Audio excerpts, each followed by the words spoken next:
Please subscribe for more. Death of a Wanderer.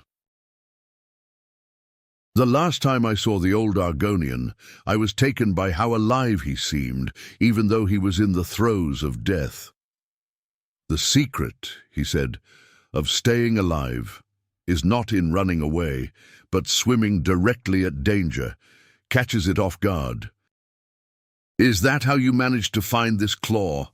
I asked, brandishing the small carving as if it were a weapon. I had found it among his possessions, which I was helping him to divvy amongst his beneficiaries. "Should it also go to your cousin? Dives from below?"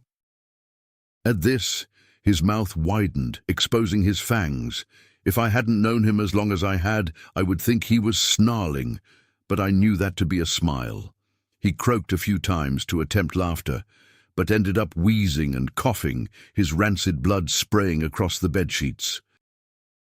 "Do you know what that is?" he asked between coughing fits. "I've heard stories," I answered, "the same as you. Looks like one of the claws for opening the ceiling doors in the ancient crypts. I've never seen one myself before." "Then you know, I would only wish that thing upon a mortal enemy. Giving it to my cousin would just be encouraging him to run into one of those barrows and get split by a Draugr blade." "So you want me to have it then?" I joked. "Where did you even get this?" "My kind can find things that your people assumed were gone. Drop something to the bottom of a lake, and a Nord will never see it again. Amazing what you can find along the bottoms." He was staring at the ceiling now, but the way his fogged eyes darted around, I could tell he was seeing his memories instead of the cracked stone above us. "Did you ever try to use it?" I whispered to him, hoping he could hear me through his fog. "Of course," he snapped, suddenly lucid. His eyes widened and fixed on me. "Where do you think I got this?" he barked, tearing his tunic open to show a white scar forming a large star-shaped knot in the scales beneath his right shoulder. "Blasted Draugr got the drop on me, just too many of them." I felt awful, since I knew how much he hated talking about the battles he had been in.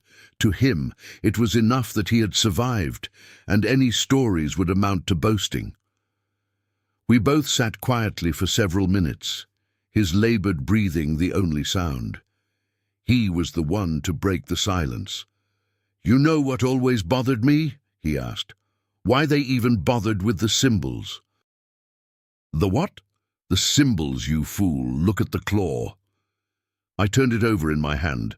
Sure enough, etched into the face were 3 animals, a bear, an owl, and some kind of insect. "What do the symbols mean, dear Kaza?" "The ceiling doors. It's not enough to just have the claw. They're made of massive stone wheels that must align with the claw's symbols before they'll open. It's a sort of lock, I suppose, but I didn't know why they bothered with them. If you had the claw, you also had the symbols to open the door, so why?" He was broken up by a coughing fit. It was the most I had heard him speak in months, but I could tell how much of a struggle it was. I knew his mind, though, and helped the thought along. Why even have a combination if you're going to write it on the key? Exactly, but as I lay bleeding on that floor, I figured it out. The Draugr are relentless, but far from clever. Once I was downed, they continued shuffling about, to no aim, no direction, bumping against one another, the walls. So the symbols on the doors weren't meant to be another lock. Just a way of ensuring the person entering was actually alive and had a functioning mind.